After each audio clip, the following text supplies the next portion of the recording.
आज हमारे कौम में अगर कोई तबका ऐसा है जो सबसे ज्यादा जिस पर काम करने की जरूरत है तो वो तबका नौजवानों का तबका है। और दुनिया की हर कौम अपने नौजवानों को ट्रेंड करती है, अपने नौजवानों को मजबूत करती है, अपने नौजवानों पर मेहनत करती है। आज हमारी कौम का नौजवान कहां जा रहा है? हमारे नबी की सीरत उठा करके देखिए। हमारे नबी के साथ जो सहाबा थे, जो आपके सफ़े अव्वल के सहाबा थे, जिन्होंने आपके साथ पत्थर खाए थे, आपके साथ जंगों में अपने सीने पर तीर और तलवार का जख्म बर्दाश्त किया था। आप गौर कीजिए मेरे प्यारे साथियों, नबी के उन सहाबा में आपको मेजॉरिटी किसकी मिलेगी, उसमें बहुमत किसका मिलेगा? उसमें अक्सरियत नौजवानों की। अब्दुल्ला बिन मसूद कौन है? नौजवान है। मुसअब बिन उमैर कौन है? नौजवान है। हजरत खालिद बिन वलीद कौन है? नौजवान है। उस्मान गनी कौन है? नौजवान है। तलहा कौन है? नौजवान है। जुबैर कौन है? नौजवान है। अली बिन अबी तालिब कौन है? नौजवान है। मेरे नबी के सहाबा में वो सहाबा जो मेरे नबी के बॉडीगार्ड बन करके चला करते थे, जिन्होंने मेरे नबी के साथ हर मुश्किल को बर्दाश्त किया है, उसमें मेरे प्यारे साथियों बढ़ चढ़ करके हिस्सा लेने वाले नौजवान सहाबा, नौजवान आगे थे। और यही वजह है कि कुरान करीम में अल्लाह ताला नौजवानों को हाईलाइट करके बयान करता है। परसों जुमा का दिन आने वाला है। हम और आप जुमा के दिन सूरह कहफ पढ़ते हैं। सूरह कहफ में अल्लाह ताला ने एक वाकया बयान किया, कि अल्लाह ताला के कुछ बंदों ने, एक मुशरिक बादशाह के दौर में वो रहते थे, जब बादशाह ने उनको मजबूर किया इस्लाम को छोड़ने के लिए, तौहीद को छोड़ने के लिए, तो उन अल्लाह के बंदों ने अपनी तौहीद को बचाने के लिए, अपने ईमान को बचाने के लिए अपने बाप का महल छोड़ दिया, अपने माँ बाप की हवेली को छोड़ दिया और एक गुफा में, एक पहाड़ के गार में जाकर के सो गए। और 309 साल तक अल्लाह ताला ने उनको जिंदा सही सलामत सुलाए रखा। 309 साल तक वो सोए रहे। अल्लाह ताला जब इस वाक़े को बयान करता है तो अल्लाह ताला एक बात को हाईलाइट करता है। अल्लाह क्या कहता है? इन्नहुम फित्यतुन आमनू बिरब्बिहिम वज़िदनाहुम हुदा। अपने ईमान को बचाने के लिए अपने माँ बाप को छोड़ने वाले, अपने माँ बाप का ऐशो आराम छोड़ने वाले, अपनी हवेलियों को छोड़ करके पहाड़ की गुफा में जाने वाले ये नौजवान थे। अल्लाह ने खास तौर से हाईलाइट करके बयान किया कि ये नौजवान थे। अल्लाह चाहता तो ऐसे ही डायरेक्ट जिक्र कर देता कि चंद लोग थे, मगर अल्लाह ताला ने फित्यतुन का लफ्ज इस्तेमाल किया। इससे ये पता चला कि अल्लाह ताला को नौजवानों का ईमान बहुत पसंद है। आज हमारे कितने नौजवान हैं, उनको जब नमाज के बारे में बोलो, गुनाहों को छोड़ने के बारे में बोलो, उनकी जबान से एक ही लफ्ज निकलता है, मौलाना साहब ये जवानी का दिन है, अभी तो मैं मौज मस्ती कर लेने दो, कल जब जवानी खत्म हो जाएगी तब हम इबादत भी कर लेंगे, रोजा भी रखेंगे, नमाज भी पढ़ेंगे, गुनाहों से भी बचेंगे। ओ मेरे प्यारे नौजवान साथियों, अज़रबैजान से एक फ्लाइट, एक हवाई जहाज उड़ता है, जिस हवाई जहाज के अंदर 72 मुसाफिर सफर कर रहे थे। हवाई जहाज के अंदर आग लग जाती है और हवा के अंदर वो हवाई जहाज जल कर राख हो जाता है और 72 के 72 लोग हवा में जल करके मर जाते हैं। ये भी आज की न्यूज आपको बता रहा हूं। क्या उन 72 लोगों में सारे बूढ़े लोग थे? क्या सारे 70-80 वाले लोग थे? उसमें 20 साल के नौजवान भी थे, उसमें 2 साल का बच्चा भी था, उसमें 25 साल की औरतें भी थी। मेरे प्यारे भाइयों, जब हवाई जहाज के अंदर आग लग जाती है, अंदर का वीडियो वायरल हुआ है, जाकर के इंटरनेट पर देख लेना। फ्लाइट के अंदर जितने लोग हैं वो मालिक को याद कर रहे हैं, वो मौला को याद कर रहे हैं, वो अपने रब को याद कर रहे हैं। हम नहीं जानते कौन सा एक्सीडेंट हमारे साथ हो जाए, हम नहीं जानते कब मौत हमारे सर पर आकर के हमारी मोहलत खत्म कर दे। मेरे प्यारे साथी, क्या आप इस बात की गारंटी लेके बैठे हैं कि आप बुढ़ापे तक जिंदा रहे? क्यों अपनी जवानी को गलत कामों में गुजारते हैं? मेरे प्यारे साथियों, हमें और आपको डरना चाहिए। याद रखो मेरे प्यारे साथियों, जवानी में जितने जज्बे के साथ आप नमाज पढ़ लेंगे, जवानी में जितनी ताकत के साथ आप हज उम्रा कर लेंगे, जवानी में जितने जोश के साथ आप अल्लाह की राह में पैसा खर्च कर देंगे, अल्लाह के दीन के लिए आप मेहनत कर लेंगे, कल बुढ़ापे में आप नहीं कर पाएंगे। मैंने वहां मक्के में देखा, सफा मरवा के दरमियान सही कर रहे थे हम लोग, कितने बूढ़े लोगों को मैंने देखा, बूढ़ी औरतों को देखा, बेचारी चलते चलते थक गई, हाँफने लगी। कितने मर्दों को मैंने देखा व्हील चेयर पर वो खाने काबा का तवाफ कोई कुर्सी पर लेकर के करा रहा है व्हील चेयर पे। वो इस लायक नहीं है कि वो खाने काबा के करीब जाकर के अल्लाह के घर के पास जाकर के अपनी बॉडी पर अपने शरीर पे चल के वो खाने काबा का तवाफ कर सके। जवानी होती है, लोग बोलते हैं हज कर लो, उम्रा कर लो, लोग नहीं करते हैं, लोग टाल देते हैं कि चलो बुढ़ापे में कर लेंगे, लड़की की शादी के बाद कर लेंगे, मकान बनवाने के बाद कर लेंगे। मेरे प्यारे साथियों, इस बात की क्या गारंटी है कि कल लड़की की शादी के बाद आप जिंदा रहोगे या लड़की की शादी तक आप जिंदा रहोगे। अभी परसों बनारस में मैं सफर पे निकल चुका था, एक जगह में सफर में गया हुआ था, बनारस में एक मैयत हो गई हमारे अपने मोहल्ले की, और एक इमाम साहब का इंतकाल हो गया। मेरे ख्याल से 50-60 साल उनकी उम्र थी, बिल्कुल हट्टे कट्टे सेहतमंद थे। फजर की नमाज पढ़ने गए और फजर की नमाज पढ़ करके जब वापस घर पे आए हैं, फालिज का हमला हुआ है, ब्रेन हेमरेज हुआ है और हॉस्पिटल ले जाते जाते उन्होंने तब इस तरीके की अचानक मौतें यकीन कीजिए हर हफ्ते हमारे सामने आती हैं, हर महीने हमारे सामने आती है। लेकिन हम बड़े गाफिल लोग हैं। किसी मदरसे में, किसी स्कूल में इम्तिहान का टाइम करीब आता है, जो बच्चा साल में कभी पढ़ाई नहीं करता है, अगर उसको पास होना है, अगर उसको अगली क्लास में जाना है, तो वो नादान बच्चा भी सोचता है नहीं यार साल भर नहीं पढ़ा, चलो कोई बात नहीं, इम्तिहान आ गया, एग्जाम आ गया, अब तो थोड़ी पढ़ाई कर लूं। वो मेहनत करता है, पढ़ाई करता है, उसको मालूम है अगर अब मैंने मेहनत नहीं की तो मैं पास नहीं हो पाऊंगा। मेरे प्यारे साथियों, क्या हमारा और आपका इम्तिहान करीब नहीं है? क्या हम अपनी मौत से करीब नहीं है? हम नहीं जानते हमारा वो इम्तिहान कब शुरू हो जाएगा, मौत कब आ जाएगी, हम नहीं जानते। हम कितने नादान हैं, हमको मालूम है हमारा इम्तिहान कभी भी लिया जा सकता है और हम कोई तैयारी नहीं कर रहे हैं। इसीलिए अल्लाह कुरान में कहता है इक़्तरबा लिन्नासि हिसाबुहुम व हुम फी गफलतिन मुरिदून। ओ लोगों, तुम्हारे हिसाब का टाइम करीब आ चुका है, फिर भी तुम गफलत की नींद सो रहे हो। याद रखो मेरे भाइयों, 70 साल की उम्र में आप नमाजी बन भी जाएंगे, लेकिन 20 साल की उम्र में जो सजदा आप करेंगे, अल्लाह ताला को ये सजदा जितना महबूब है, 70 साल वाला सजदा अल्लाह को उतना महबूब नहीं।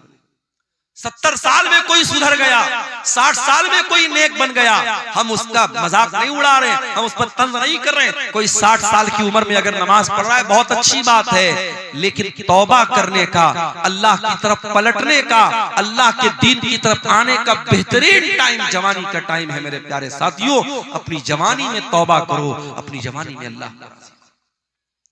अल्लाह के प्यारे नबी फरमाते हैं ला तज़ूलु क़दमा इब्ने आदम मिन इंद रब्बिही यौमल क़ियामा। क़यामत के दिन इंसान अपनी जगह से हिल नहीं पाएगा जब तक वो 5 सवालों का जवाब न दे दे।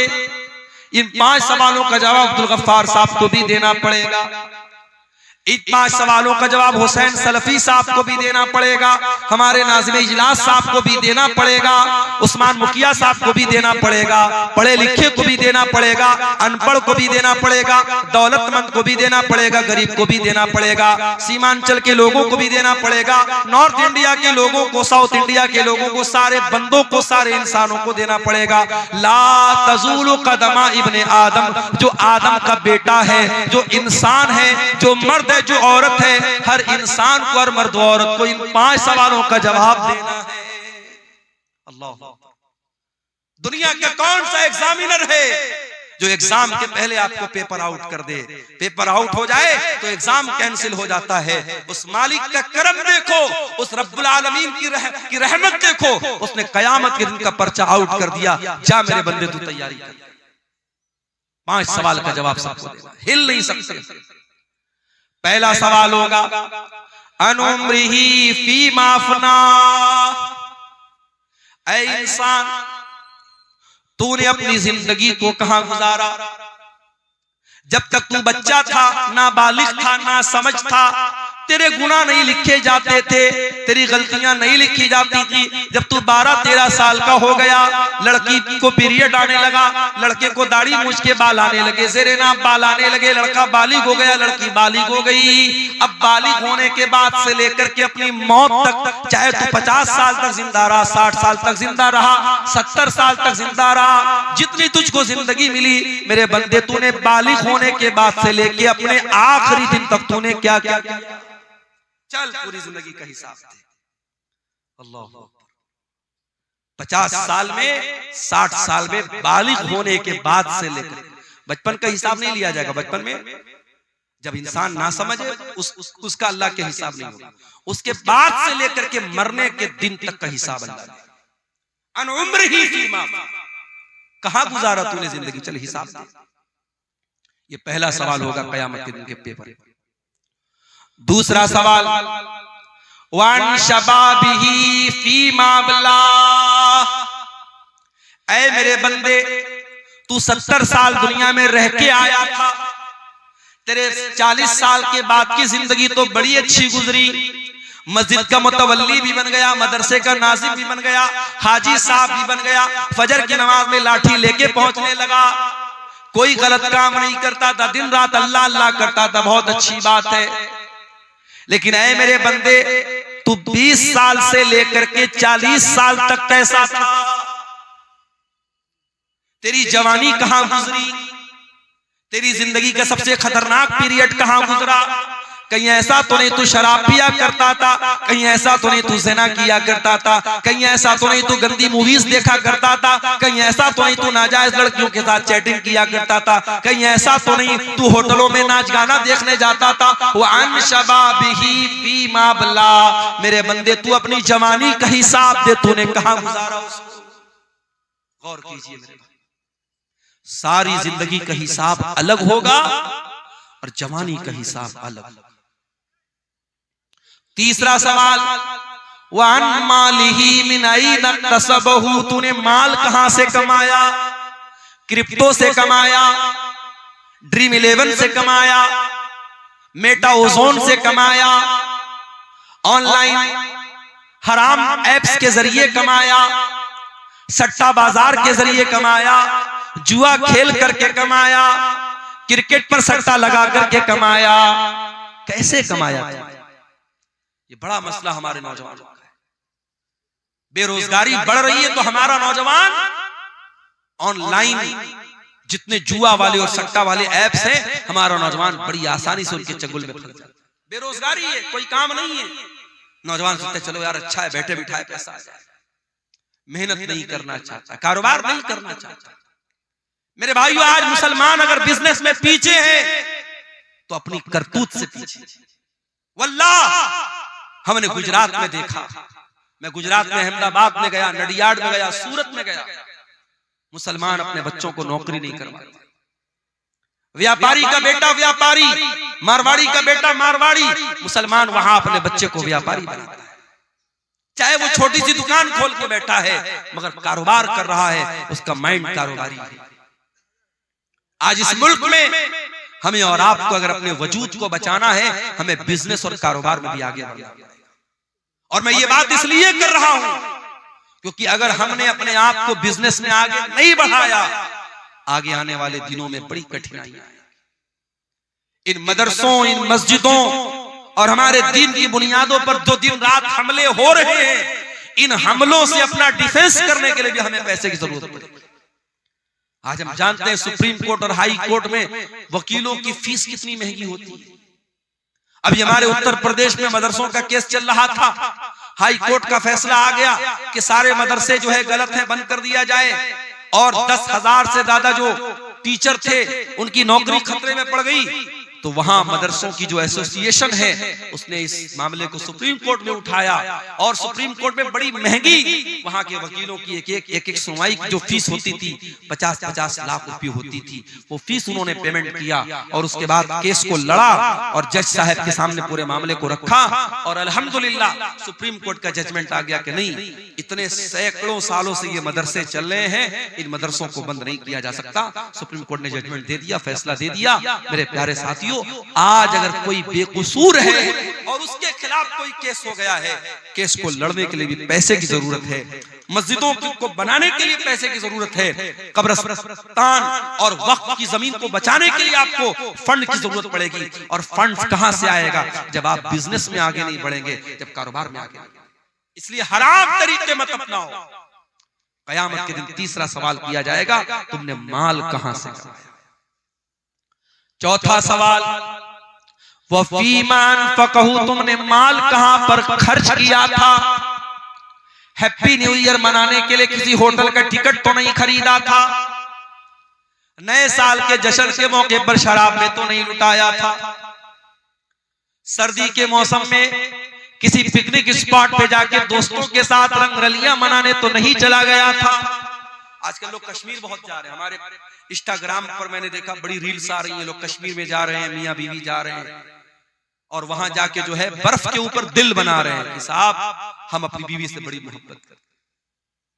अरे बीवी से मोहब्बत करते हो तो वहां कश्मीर में जाके बर्फ बनाने से थोड़ी साबित होगा। बीवी का हक अदा करो, बीवी का ख्याल रखो। कश्मीर जाने के लिए लोगों के पास ठंडा नहीं है और अपने घर में लेटे हैं और अस्सलातु खैरुम मिनन नौम की आवाज आ रही है, तो ये सर्दी में रजाई के अंदर दुबक करके लेटा हुआ है और फजर में नहीं जाता है। पूछो क्यों नहीं जाता है? कहते मौलवी साहब बड़ा ठंडा है, बहुत ठंडा है, बहुत सर्दी है। अपने बिस्तर को छोड़ करके तू 10 कदम दूर मस्जिद में नहीं जा सकता, तेरे लिए बहुत ठंडा है। और इसी दिसंबर के कड़कड़ाते हुए सर्दी और ठंडे में कश्मीर चला जाता है दोस्तों के साथ और मनाली और कुल्लू चला जाता है अपनी फैमिली के साथ। मेरे प्यारे साथियों, इससे पता ही चलता है कि तेरे दिल में अल्लाह की मोहब्बत कितनी है, तेरे दिल में ईमान की मोहब्बत कितनी। चौथा सवाल ये होगा, पैसा कहां खर्च। ये मत सोचो पैसा हमारे बाप का है, पैसा हमने कमाया है, हमारी मर्जी हम जहां चाहे खर्च करें। नहीं, पैसा कहां से आया इसका भी हिसाब देना पड़ेगा, पैसा कहां खर्च किया इसका भी हिसाब देना पड़ेगा। ये जो हराम जगहों पर पैसा लुटाते हो, हिसाब देना पड़ेगा। शायर आ रहा है, शायरी पढ़ रहा है। अभी एक वीडियो मैंने देखा, शायर उल्टी सीधी शायरी पढ़ रहा है, लोग नोटों की बारिश। कई जगहों पर अहले हदीसों के जलसों में, प्रोग्रामों में शुअरा जो पढ़ रहे हैं, शायरी पढ़, उन पर नोट बरसाए जा रहे हैं। माफ कीजिएगा, ये मुनासिब तरीका नहीं है। ठीक है, आप शायर को हौसला अफजाई के तौर पे कोई रकम देते, उस पर एतराज नहीं है, मगर नोटों की बारिश करना, नोट बरसाना, एक एक नोट इस तरीके से उसके ऊपर लुटाना, ये गलत तरीका है, ये हराम तरीका है। यूं उत्तर प्रदेश के अंदर एक शादी में मुसलमान लड़के ने अपनी बारात के मौके पर, अपनी शादी के मौके पर 20 लाख रुपया हवा में लहरा दिया। 20 लाख रुपया नोटों की गड्डी को हवा में लहरा दिया कि साहब मैं बहुत खुश हूं आज मेरी शादी। मेरठ के अंदर, उत्तर प्रदेश में मेरठ एक जगह है, मेरठ में एक मुसलमान की शादी हुई और लड़के को ससुराल से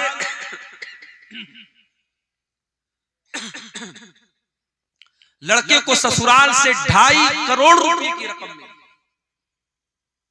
और मौलाना साहब जो निकाह पढ़ाने आए तो उनको 11 लाख रुपए कैश। हमारे यहाँ जब ये न्यूज आई तो हमारे बहुत सारे मदरसे के टीचरों ने कहा कि चलो अब वही मेरठ में चल के हम लोग निकाह पढ़ाते हैं। 11 लाख रुपए एक निकाह का मिल रहा है। तो मुसलमान पैसा लुटा रहा है भाई। आज आप जाके देख ले, जितने खाने पीने की दुकानें हैं वहां गैर मुस्लिमों की भीड़ आपको नहीं मिलेगी, मुसलमानों की। ये कबाब की दुकानें, ये बिरयानी की दुकानें, ये चटर पटर सामानों की दुकानें कौन मिलेगा? मुसलमान मिलेगा। अभी मैं कटिहार स्टेशन के बाहर देखा, कोई चाय वाला था, चाय की दुकान पे वो चाय बेच रहा है, हांडी वाली चाय, बड़ी मशहूर चाय भाई। उसकी चाय पीने ज्यादा नौजवान मुसलमान जा रहे हैं और चाय भी पी रहे, साथ में सिगरेट का धुआं भी उड़ा रहे हैं। दौलत अल्लाह की बहुत बड़ी नेमत है। इस दौलत का हिसाब देना पड़ेगा आपको। कहां खर्च किया आपने, कहां से आई ये दौलत, अल्लाह को हिसाब देना।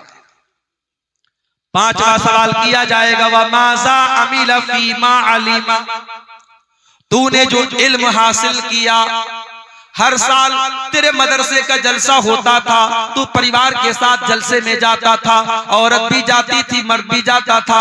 कभी बनारस से कोई आलिम आया, कभी दिल्ली से आया, कभी कलकत्ता से आया, कभी इटावा से आया। तूने उलमा के बयानात को सुना, व माज़ा अमिला फीमा अलिमा, तूने उस इल्म के ऊपर अमल कितना किया? अमल कुछ नहीं किया, अमल कुछ नहीं किया। पिछले साल भी जो बेनमाजी, इस साल भी बेनमाजी।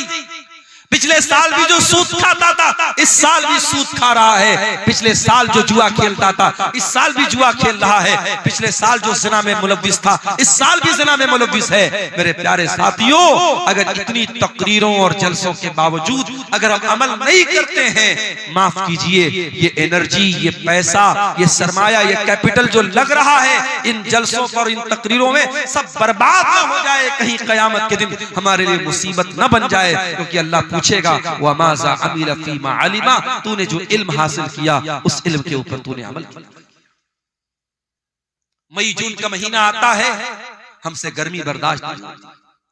जिसके घर में अल्लाह ताला ने ताकत दी वो एसी लगवाता है, जिसके घर में इस्तिताअत एसी की नहीं वो कूलर लगवाता है, जिसके घर में कूलर नहीं कम से कम पंखा चल रहा है। हमसे गर्मी बर्दाश्त नहीं होती, हम ट्रेन का सफर करते हैं, हम कोशिश करते हैं एसी में सफर करें। गर्मी के मौसम में हम स्लीपर में सफर नहीं कर सकते। मेरे प्यारे साथियों, कभी आपने सोचा और गौर किया कि कब्र की उस 2 गज जमीन के अंदर जब आप जाएंगे, वहां कौन आपको एसी देगा, वहां कौन आपको कूलर देगा, वहां कौन आपको पंखा देगा?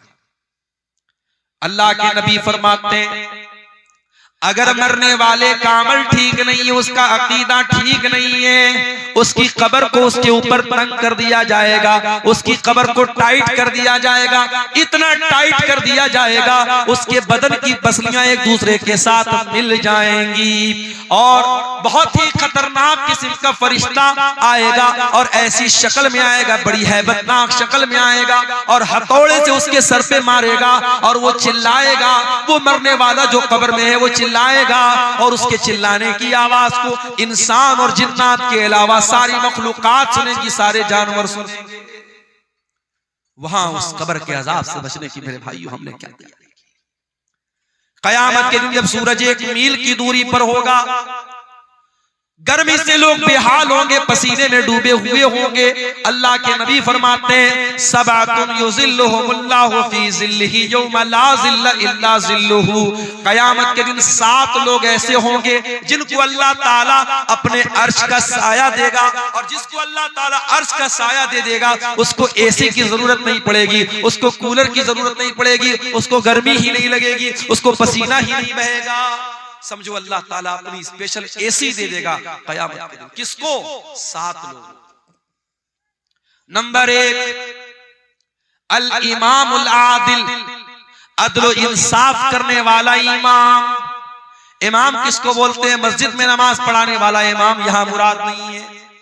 इमाम से मुराद वो इंसान है जिसके हाथों में लोगों की बागडोर हो, जो अपने इलाके का सरपंच हो, अपने इलाके का सरदार हो, अपने शहर का जिम्मेदार हो, अपने रियाया का बादशाह हो, अपने इलाके का वजीर हो, जिसके हाथ में हुकूमत हो, प्रशासन हो, एडमिनिस्ट्रेशन हो, उसको अल्लाह के नबी ने इमाम कहा है। और इमाम की पहचान ये होनी चाहिए, वो इमाम आदिल, जिसके हाथ में हुकूमत हो, वो किसी के साथ अन्याय न करे, अत्याचार न करे, जुल्म न करे।